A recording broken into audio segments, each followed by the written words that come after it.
Is it just me? Or is everyone else still processing this Carolina-Chicago trade? Because this has massive ramifications on the rest of the top 10, top 15. Because I'm looking at this draft board. Inside this top 10, almost everyone's taking quarterbacks. And that leaves massive room for teams that aren't even sniffing the top 5 to potentially get top 3, top 4, top 5 players at non-quarterback positions. Let me show you. So we got Carolina here at pick 1.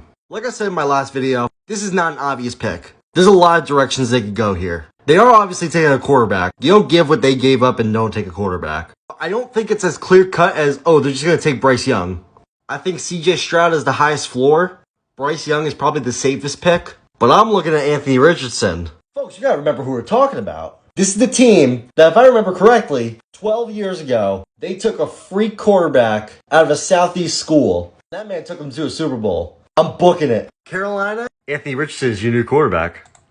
The rest of these picks, after pick 1, kind of get more obvious. We know who's going. It's just a question of what's the order they're going in. The Houston Texans. Bryce Young makes a lot of sense here. The Cardinals seem to be really in love with Will Anderson. I think the Colts take CJ Stroud here. So now we got Seattle. Look at this draft board right now. This is wide open. I think it's an easy pick. But they're at pick 5, getting the best player in the draft. So now we've got Detroit at pick 6. And I see 2 really good options coming out to me.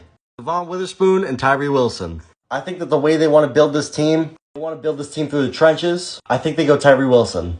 Vegas is a pretty easy pick. I think they're going to take Will Levis here. He's a pretty good scheme fit for them, and they desperately need a quarterback. So now this is really where the draft opens up. The picks are not obvious anymore. I think if it goes down in this order, I think Quentin Johnson is probably your most likely pick. But after this combine, these receivers are moving all over the place. You could see a team reach for Jackson Smith-Njigba.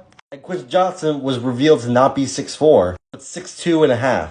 So not really the big body receiver that we all thought he was. So I'm going to go with Quentin Johnston here. So we're back to the Bears pick. I think they should take a tackle here. I think they have just about everything that they need to actually climb their way back into relevancy right now. So I think they take Paris Johnson here. So now we got Eagles here at 10. Look how few non-quarterbacks there were taken so far. 1, 2, 3, 4, 5. Paris Johnson wasn't best player available. They were drafting for need there.